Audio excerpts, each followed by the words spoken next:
All right, everybody, we're going to get started. And hello again to the people online. Sorry the mics weren't working a minute ago, but now they are for the online folks. We've got about, 9 or so, 10 people joining us online, which is awesome. So we're going to hopefully grow that audience. The other idea is that we're going to have people who couldn't make it physically to these events be able to join us in other areas of the region. So we've got people coming in from Coachella Valley and Temecula and other places, Ontario. So that's awesome. Okay, great. So without further ado, again, since we were muted before, I'll just say this is a program from UC Riverside's Epic SBDC, and we are going to kick it off with a workshop on sales. And without further ado, Doug Kollmyer.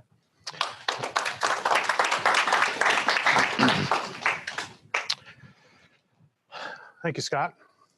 As you said, Doug Kollmyer. I work with Epic and SBDC. I also have my own little company, K2 Sales Consulting. So I work with small to medium-sized companies who typically don't have sales managers, but need help in improving their process and, of course, improving the sales results. That's the big issue. And what I want to do today is talk about sales. There's sales styles, sales process, and sales cycles, and see if I can't give you a few nuggets to take away to help you sell things.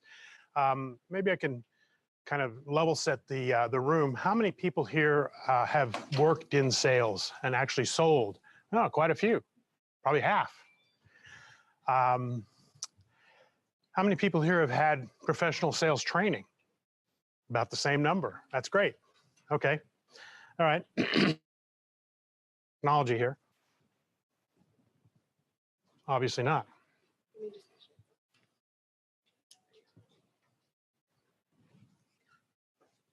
Nope. There we go. Okay, so sales. I think a lot of people think of sales as some kind of black box, and you don't know what happens or why those people do it. And we got an echo. There we go. The echo's gone. The old cliches, if his lips are moving, he's lying. You can't trust a salesperson. Well, the reality is, if you're going to be a good salesperson, you have to be trustworthy and likable and so forth. And so I think we're going to start with a good definition of sales. And essentially, it's a process to influence others to make a decision and to take action. And if you get it right, that action is to buy your product. Okay? And so I'm going to start by talking about the fact that there's not one way to sell. There's a whole broad spectrum of sales styles. And so I kind of put together here what I see as the normal spectrum, what I call scorched earth. Who here has bought an automobile? Pretty much everybody. Who here enjoyed the process of buying their automobile? Pretty much nobody, right? Okay, so you think about an automobile salesperson. He knows that if you're there to buy an automobile, you're probably going to do it today or at the latest tomorrow. So if he doesn't get you sold today when you're on his lot, odds are another salesperson is going to get him the same day on another lot. So he didn't have a second chance at you. All right. So his whole, his whole modus operandi is to get you closed today. In other words, what I would call scorched earth, because once you're gone, he's not going to have another shot at you.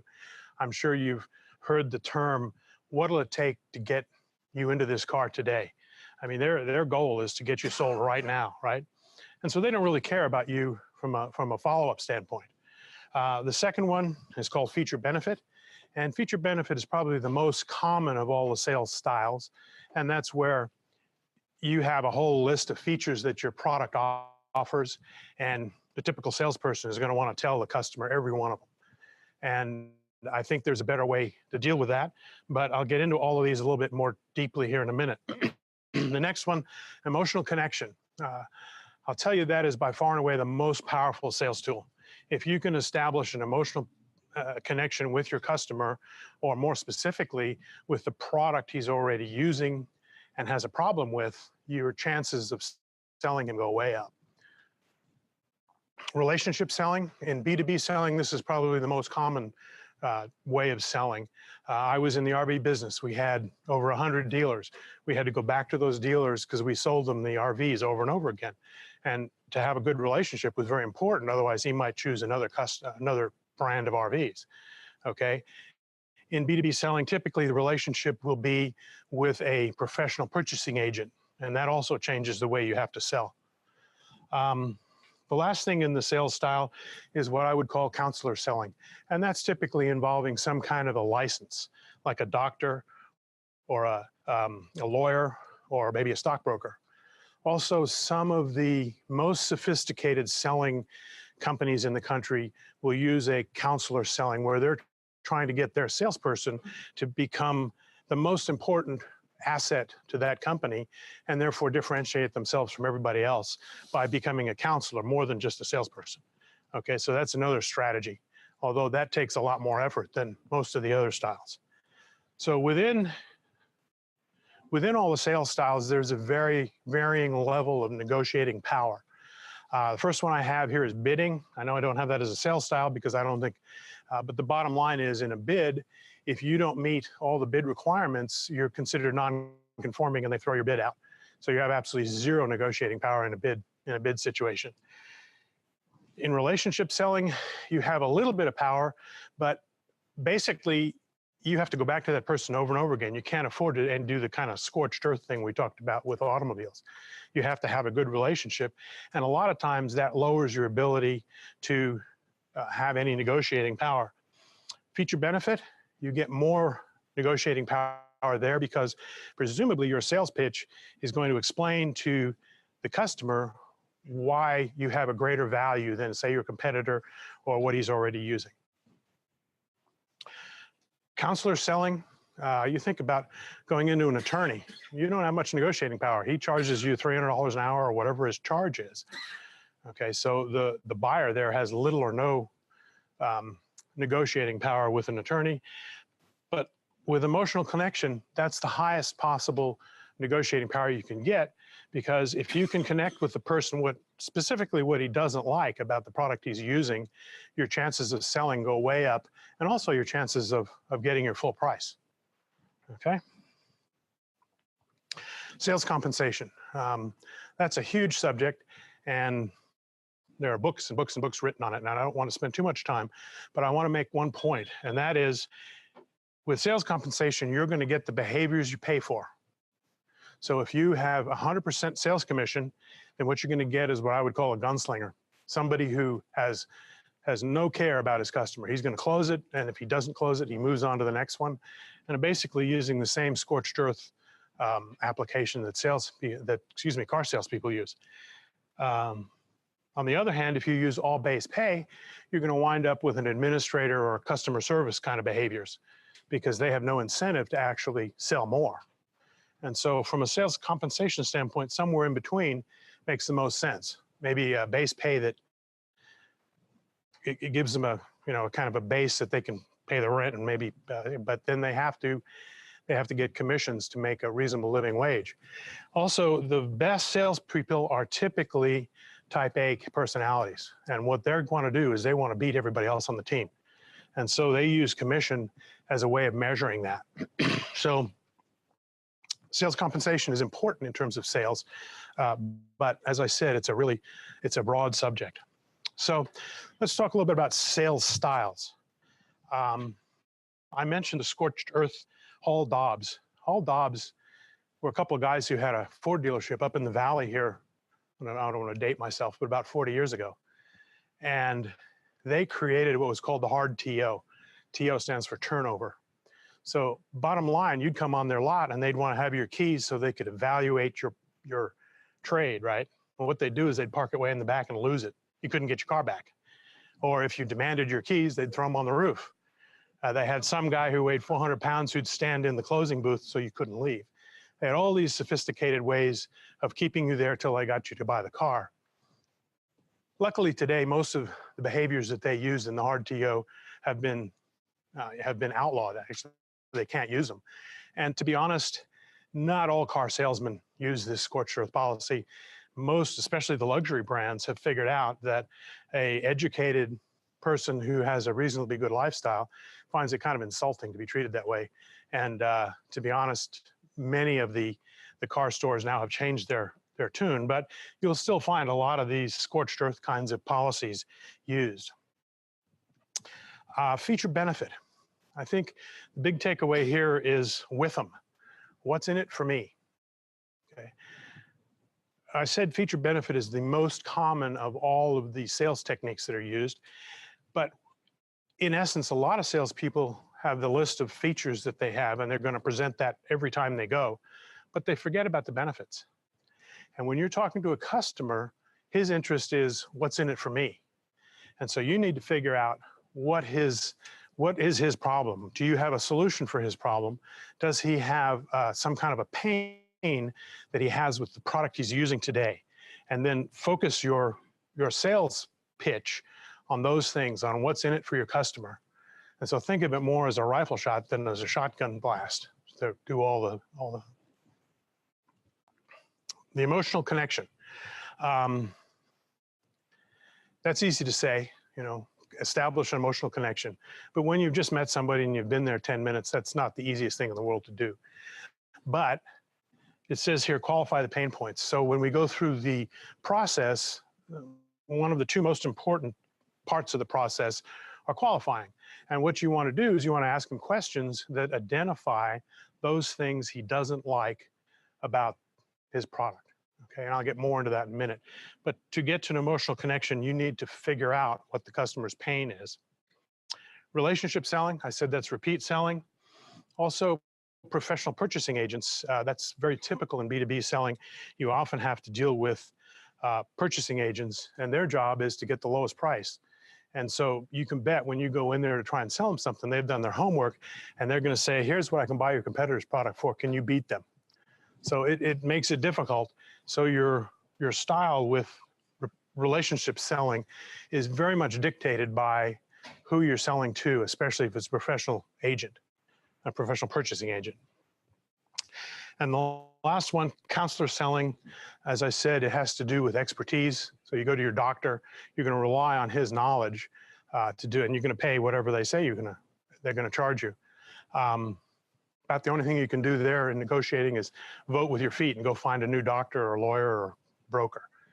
Okay, so there is a wide range of sales styles, and depending on who you're selling to and the kind of product you have, you can change the way you sell. Yes, Jay's got a question? Okay, that's a question now. It is. We've got Chris online.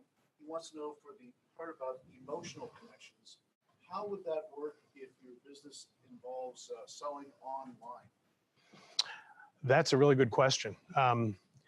So the question was, how do you make an emotional connection with something online? The best way, if you don't have a chance to actually talk to the people, is testimonials. And I'll get to that a little bit later. You need to have the ability to identify what the pain is that your product resolves. And if you have testimonials on there that can address those pains, that would be the best way I would suggest doing it, short of actually getting them to fill out a script of some kind so that you can contact the person personally. Right. Do I have a question in the back there? Okay. Okay, so wide range of sales styles. Let's talk about the sales process. The first part is to identify who your customer is and how to contact those target customers. So in iCore and what we teach is customer discovery and market fit. And what that means is you have to interview customers to figure out for your product, what are the features that those customers are looking for, so that before you go into the sales, you should know the answers to this. The second part is, how do you find the customers? If you know who your customer is, you have to figure out how to get a hold of them.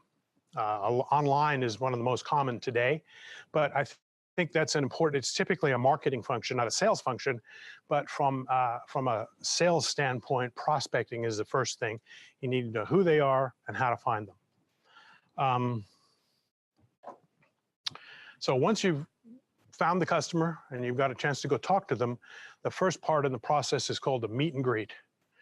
And I'll tell you that in the whole process, in my opinion, this is the most important part of the entire process. And something that you need to really focus on personally, because when you meet somebody, you have about 5 seconds to convince them that you are an expert and worthwhile listening to. And that 5 seconds earns you about 30 more seconds. And the second 30 seconds, you have to be able to convince them that you are trustworthy and likable. And I go back to the first thing I said, you know, if their lips are moving, they're lying and so forth. You have a really negative perspective to overcome when you're talking about salespeople. So when you meet and greet, you have to have a really good pitch that does those two things, gives you credibility in the first 5 seconds and trust and likability in the next 30. So there's 2 takeaways from here. Well, 3 really. 1, it's very important in terms of your sales process. 2, you really need to practice it. So learn it, practice it on your friends, have somebody record your meet and greet. And lastly, you need to be able to be very positive when you walk in the door. And I'll give you an example. I was going somewhere. I'd been taking a year and a half to get a hold of this customer. And actually, I had an appointment. Boy, this was, took a long time to do it. And as I'm walking out the door, my wife hands me my little daughter and says, "Kiss your daughter goodbye." And she proceeds to launch breakfast all over me. And so now I smell like sour milk and I have to go change. And now I'm 5 minutes late and I get on the freeway and there's an accident. So I'm 20 minutes late. So I call my prospect who I've been trying for a year and a half and I say, "I know you're going to give me 45 minutes. I'm going to be 30 minutes late. Can I get there?" And he goes, "Sorry, I got a meeting. You got 15 minutes. So what do you think my attitude was? Pretty low, right? So the point about meet and greet is you have to be able to, before you step in and talk to your customer, figure out how to get your attitude positive. You know, I have a way of doing it. When I get out of the car, I stretch and look. From a psychological standpoint, believe it or not, if you look up and take a deep breath, that will change your attitude. And so that's kind of my way of doing it. But you have to develop your own so that when you walk in the door and you're going to meet a new customer, you have a very, very positive attitude. So when you look them in the eye and shake their hand, you're creating some likability and trust. Okay? Yeah. I just want to say one thing that I do like before sales is like I just get like the blood flowing and like dump up and then kind of going. Yeah, smile too. That's really true. You have to smile, look them in the eye. That's very important in terms of that. And again, we go through this whole process. This is probably the most important of the 3. And importantly, it's the only one that's in your control. The rest of the whole process is out of your control. You can only kind of influence it a little bit one way or another. Qualify. What's most important to your customer? I said qualify is probably the second most important. And I go back to the point, when you feature benefit, most salespeople talk about the features, but they never get around to the benefits. And remember, what's in it for me? That's what you're trying to find out here in qualification, is you're trying to figure out what is it that's the most important thing to your customer and how you can tell him about the features and benefits of, especially the benefits of what's important to him. So the questions you want to answer is, does your customer have a problem for your solution? You know, most people are a solution in quest of an answer. You need to be somebody who has a solution for a problem for your customer. Secondly, so you got to have a good attitude and you have to be very positive in sales. However, from a qualifying standpoint, negative questions are very helpful. You need to establish the pain points and where you can make an emotional connection. The best question is, tell me, what is it you don't like about the product that you're using today? Okay, that might be the second question. What do you like about the product? Because you can tell him, make sure you have all the features that he likes. Second question is, what is it you don't like? Because typically there's going to be an emotional connection with something he doesn't like. All right. For instance, one of the teams a couple of years ago had a product, and their competitor took I think it was up to 3 months of training to be able to use the product. Theirs was going to be a configuration in 15 minutes. You think somebody who has a bunch of engineers who take 3 months of training each versus somebody who can do it in 15 minutes would be a savings? That would be an emotional, wow, I mean, you could save me thousands because of that. So, you know, configuration on an application might be a real big pain point for somebody. And to find out what the customer doesn't like about his existing product, do not make a personal assumption. Let the customer tell you what's important about their problem or pain. Excuse me. You know, you talk to 30 customers and 28 of them have exactly the same problem. And you go talk to the 31st and he starts telling you about what his problem is, and you make the assumption, oh, he's the same as all 28. So you stop listening and think about what you're going to say next. And in fact, you're wrong. So when you go to pitch, you find out you're not really addressing his. So what I'm trying to tell you is, in qualification, it's far more important to listen than it is to talk. Like I say, God gave you 2 ears and 1 mouth, and you should use them in that proportion, especially in this part of the thing. The next step in the process is the presentation. And as I said, typically that's going to be a feature benefit. And the majority of salespeople will talk about features, but ignore the benefits. Well, if you're smart enough to actually talk about the benefits, you've just differentiated yourself from probably 90% of the salespeople out there. So it's really important that once you've figured out what the customer's pain is, that when you talk about the particular features that address his pain, you make sure that you say, you told me that's important, right? And you'll get a yes. But more important, you want to make sure that you get the feedback that you're addressing his negative ideas and how your features fit his benefits. And I want to give you an example of a good feature benefit presentation. And so what I'm going to use as my product is a claw hammer, a hammer that a typical, you know, carpenter would use, and is probably at least one in 99% of the households in the United States. I think I have 3 at my house. So a guy needs a claw hammer, so he goes into Lowe's or Home Depot or whatever looking, and he finds 2 on the shelf. One's $10 and one's $25. And he's looking at the 2 and he goes, yeah, $25 for a claw hammer. That seems like an awful lot. And he's looking at the 2 and a guy with an orange apron comes by and he goes, excuse me, can you tell me the difference between these 2 hammers? And the guy in the orange apron goes, I'm helping somebody else, but for me, it's about $15, and walks off. Of course, the customer goes, yeah, idiot, typical salesperson, right?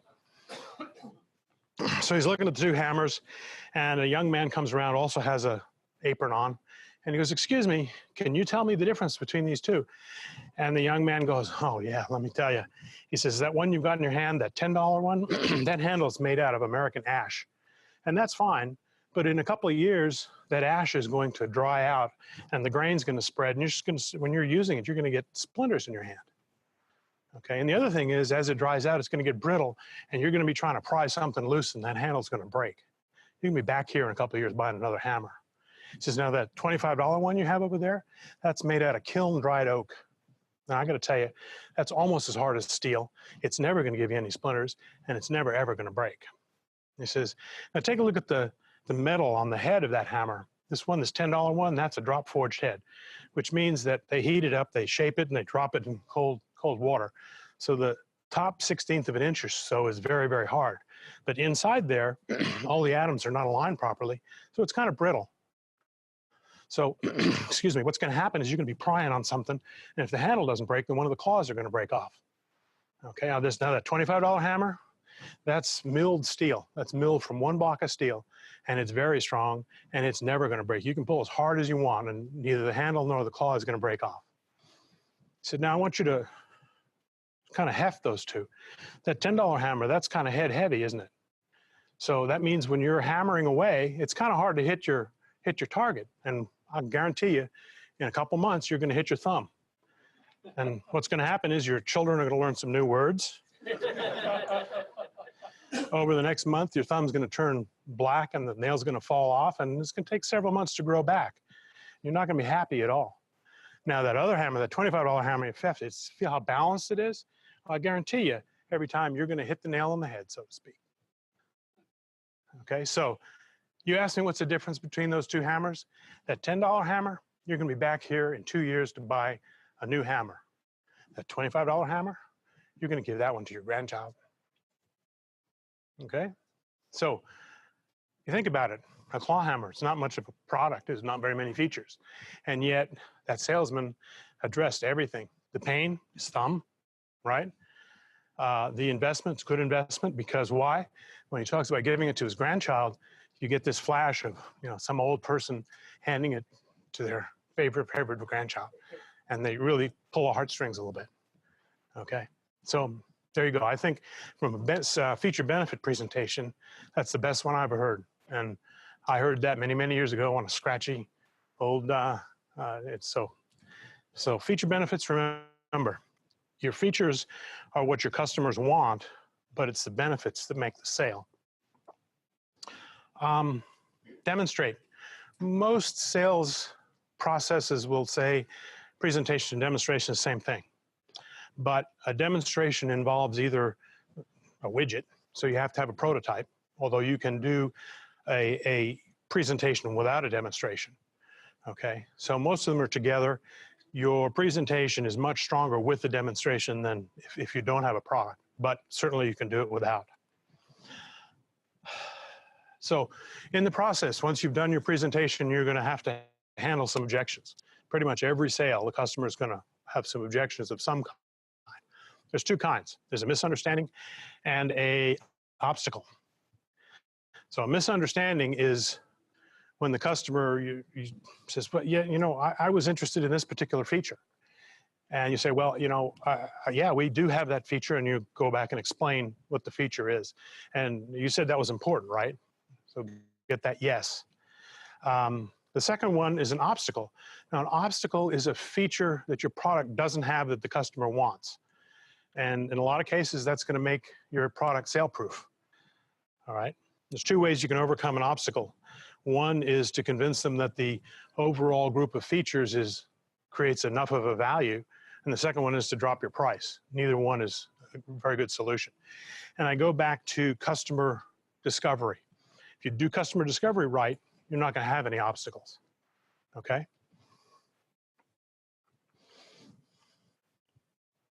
Close. When we talk about selling, close seems to be the voodoo black box. It's the magic moment. And it's, you know, that's the thing that you hire the best salespeople because they can make the close. And I can tell you that it's not nearly as difficult as you think. First of all, you want to close early and often, and you want to ask permission. And what I'm saying is, remember I said in the car example is, what does it take to get you into the car today? A little more gentle approach is, if I could, would you? If I could give you a demonstration to your whole group next Wednesday, would you guys be willing to purchase the product? Okay, so if I could, would you is a good way to ask permission. Ask for the order. Interestingly enough, a large majority of salespeople never actually ask for the order. They go through the whole process and never ask for this.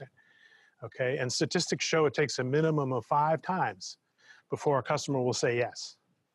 Now, that doesn't mean that when you get to the close, you ask him 5 times in a row, ain't it pretty, want to buy it? Hey, it's cheap, want to buy it? You know, the point is you're trying to build your yeses when you go through the process. You said that was important to you. That feature was something you really wanted, right? Yes. So you can go through and get those five closing statements in a little more sophisticated method than just waiting at the close and asking them all at the same time. I guess I got ahead of myself. Minimum 5 times. That's interesting because statistics also show that salespeople tend to only ask 3 or 4 times. So it's, count them up. 5. The last part in the sales process is the follow-up. 3 reasons. Referrals, which are great. So you go to a customer who has a good experience with the product and say, well, can you tell me anybody else in your industry who might be interested? Now you've got a warm lead as opposed to a cold lead. The second one is testimonials. We talked about that a little earlier. If you can get a testimonial from a happy customer and put it on your website or use it in your sales pitch, okay, that's a good way of building trust in your product. Although I'll tell you from a legal standpoint, you need to get in writing. You need to get in writing from the customer what he said and that he agrees for you to allow you to put it on your website. And customer satisfaction, obviously, just to follow up, make sure that they're happy with what you've got. I think follow-up is probably the least used of all the parts of the process, and the referrals part is very important. So the sales cycle.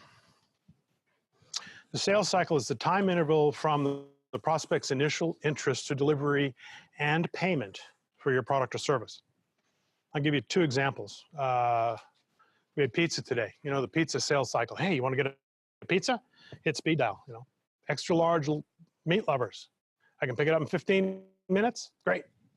That's a 15-minute sales cycle. What about a $2 million machine that's going to manufacture your widgets? And there's 3 manufacturers. One's in South Africa, one's in Japan, and one's in the United States. Okay, that might be a 2 or 3 year sales cycle. And the company that manufactures it is going to have a huge amount of money invested in that machine over a long period of time. So when you have a business, you have to really consider your sales cycle, because that's where you wind up with a lot of money invested. And from a sales standpoint, it's important on how you can reduce your sales cycle. Okay, so the first one is, what steps in the cycle create bottlenecks or slow the process? So you have to think about the sales cycle as a process and go through the whole thing. What steps are the most time-consuming or resource-intensive?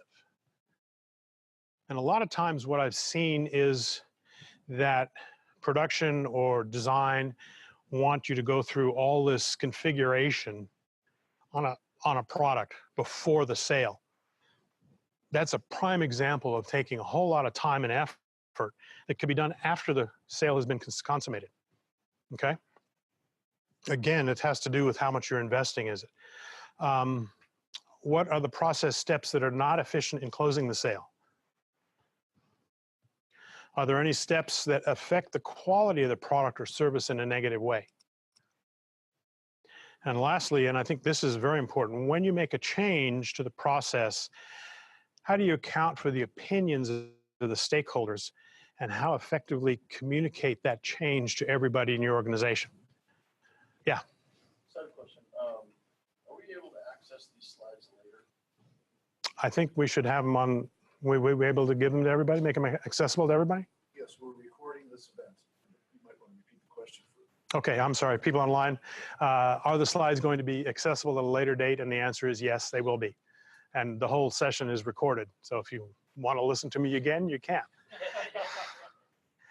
To reiterate about this last one, if you have a company with 3 or 4 people in it and you guys make a decision, that's pretty simple. It's communicated. But when you have 5 development people and 20 operation people and salespeople scattered around the country, and you make a change, this communication process becomes a lot more complicated. And I got to tell you, from personal experience, you sell something to a customer, he's really happy about it, and you got to come back and say, well, what I sold you isn't what we really have anymore. That's a real problem. So when we talk about sales cycle, this last piece is very important. Is that how do you communicate to your whole organization when you make a change? And that's a process that really needs special attention in a new company. Okay, so some fundamental sales truths. Selling is a learned skill. I started out by saying it's some kind of black box voodoo, but it's really a set of communications processes designed to solve a market need for a target customer. All right, so we go back to customer discovery.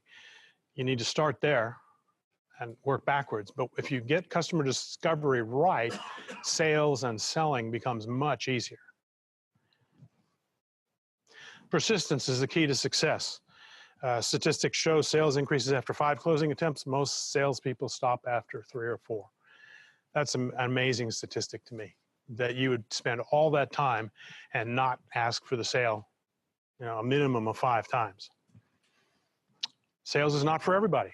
Many people could be great at sales, but absolutely hate selling. It's a demanding job, and I got to tell you, there's constant rejection all the time, and there's nothing wrong with admitting you don't like selling. But if you choose not to sell in your organization, you better find somebody who loves it and is good at it, because generating revenue has got to be the top thing in a new company. All right.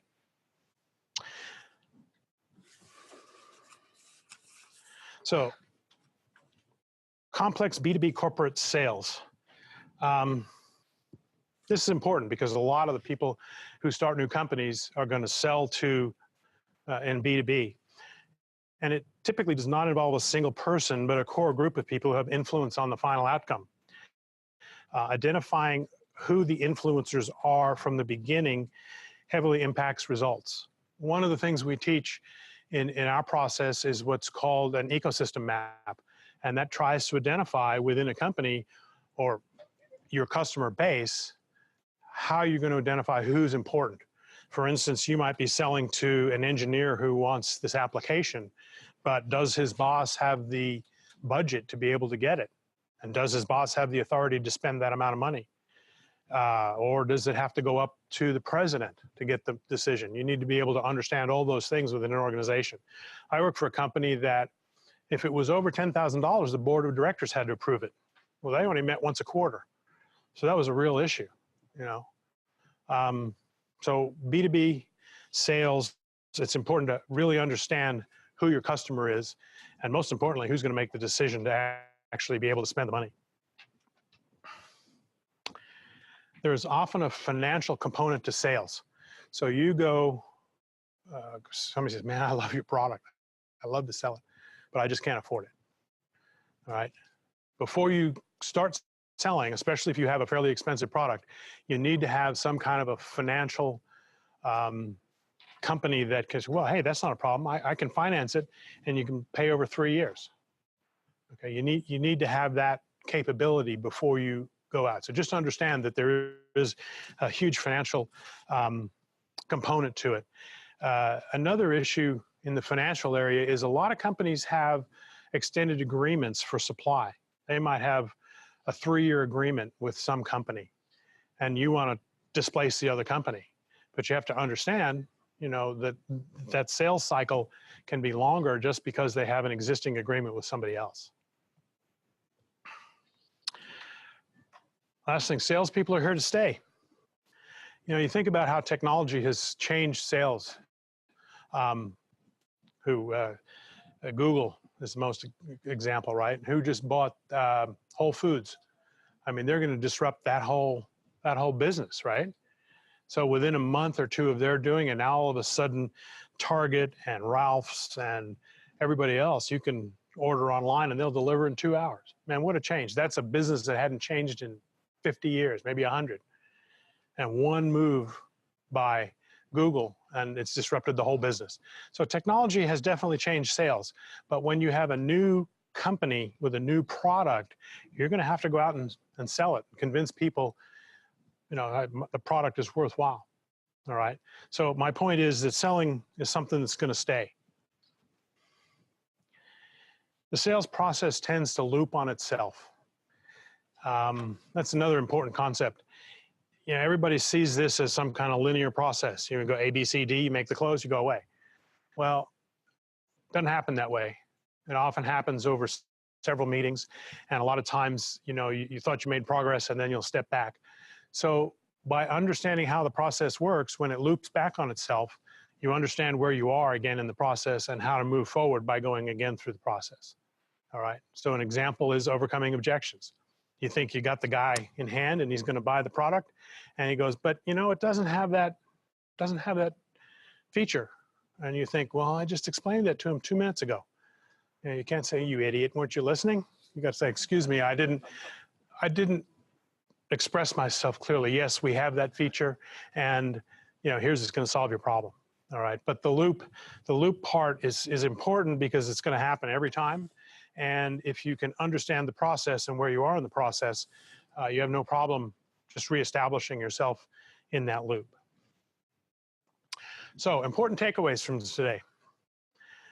It's not about you and your product, it's about what your customers' wants, needs, and pains are. Remember, WIF them.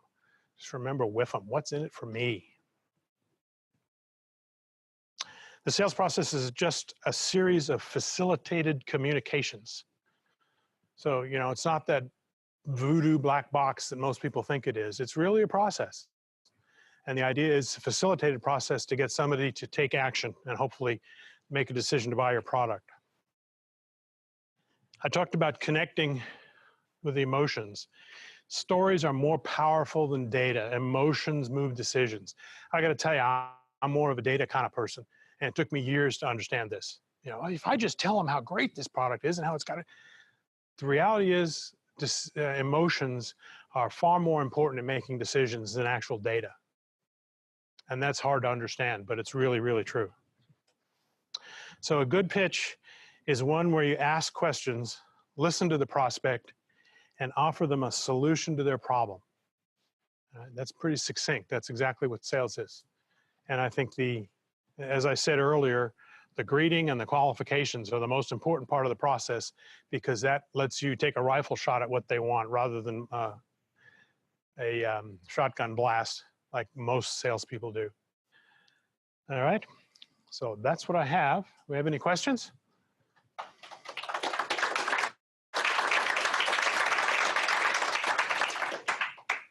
God, I must have told them all. Yes, sir.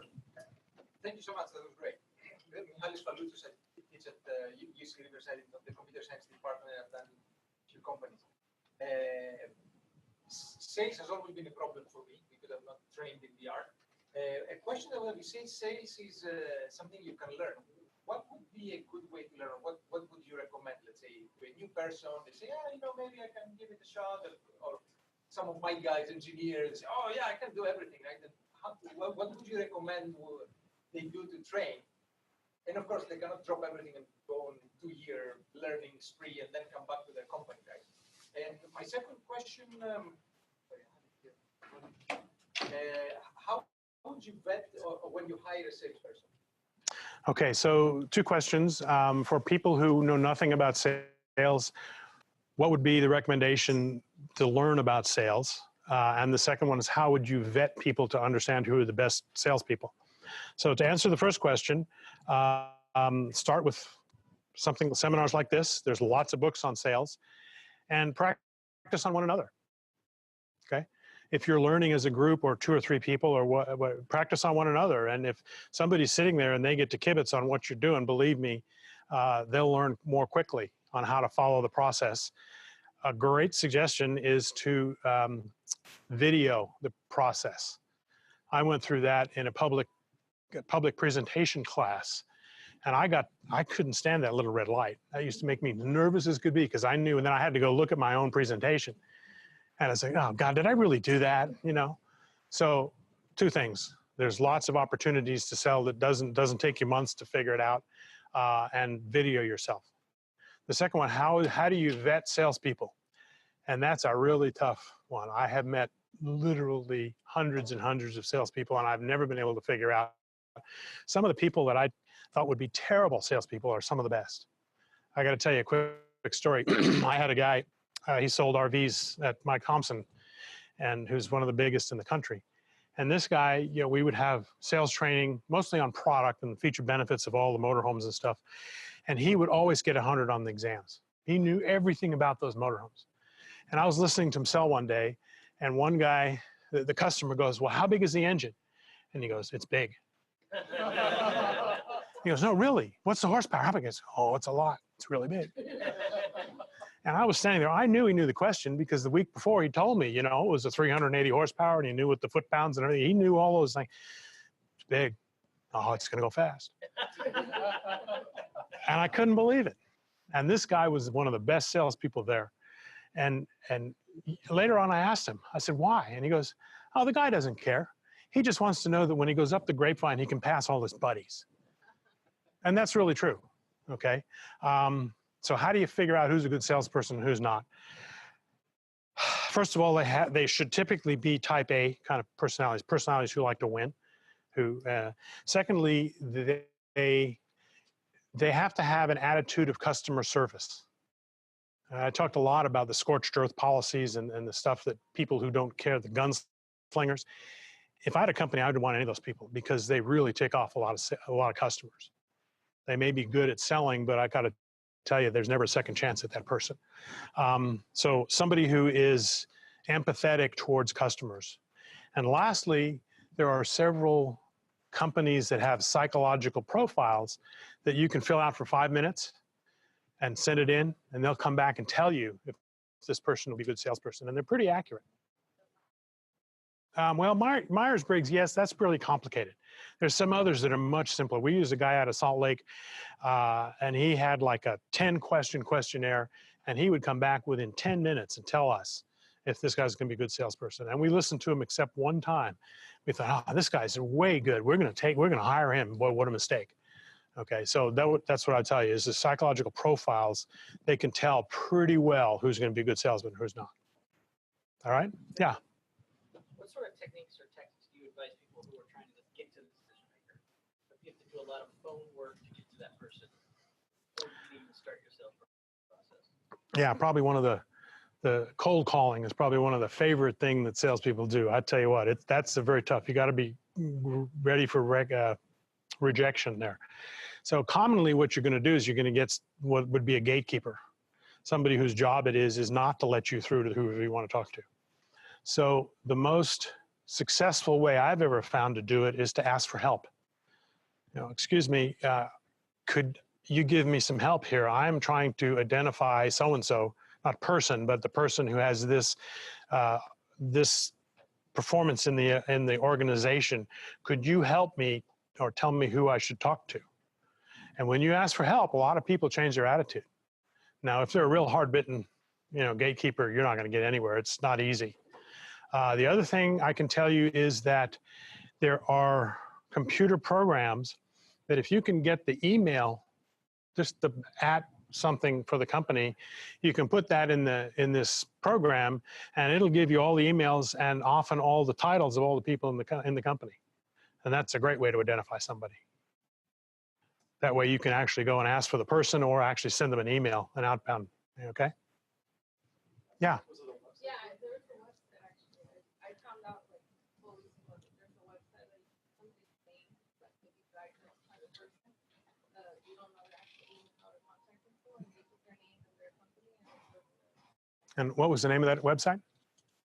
There's a bunch of them actually, but the ones that I was using, I can't remember the name. Okay, I use a company called Toofer, Toofer.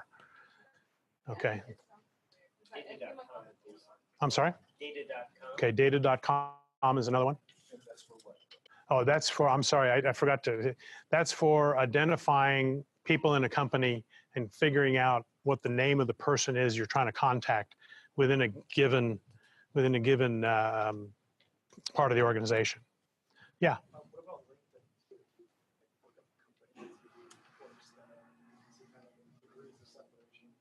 Right. Yeah, so the suggestion is also you can use LinkedIn.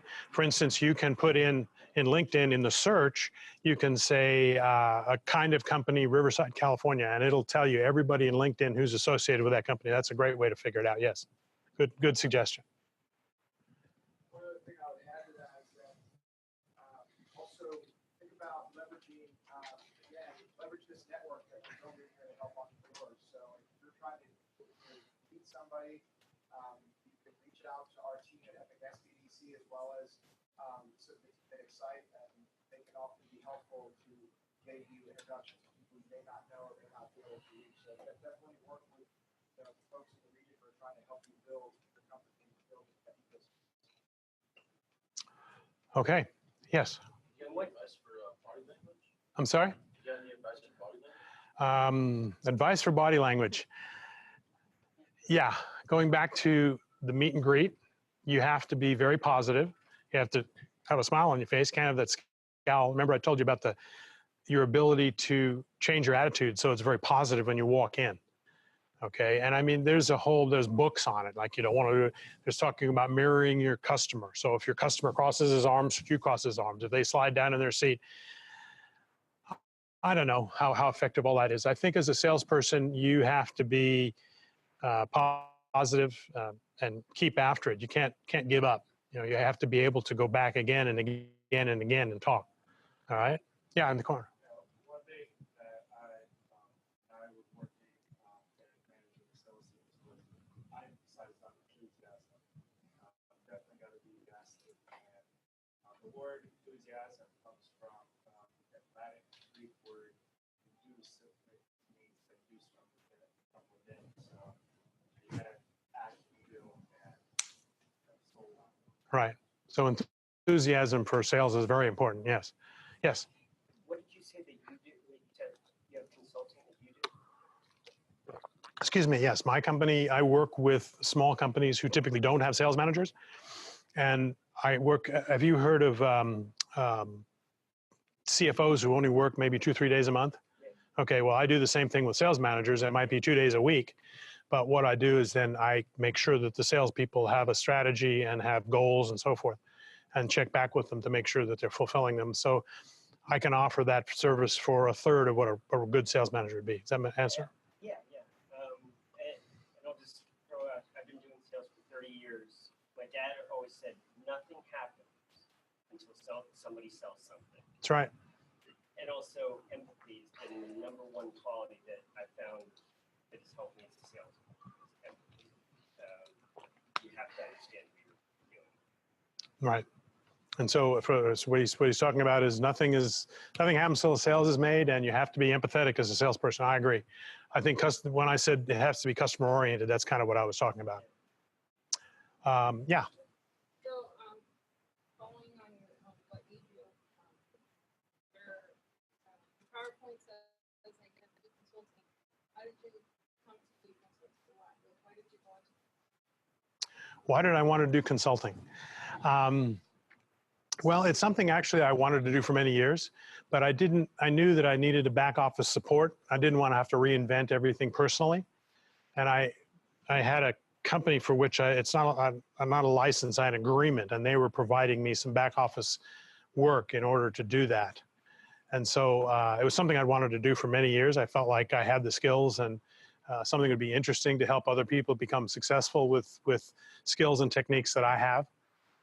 So that's kind of what it was. It was something I had wanted to do, and it was an opportunity for me to do it now. So basically, you're using your skills, your own, and then working for somebody else. Pretty much, that's right. Yes. Thank you. Yeah. I think if you're in sales, the lifeblood of being a salesperson is the pipeline.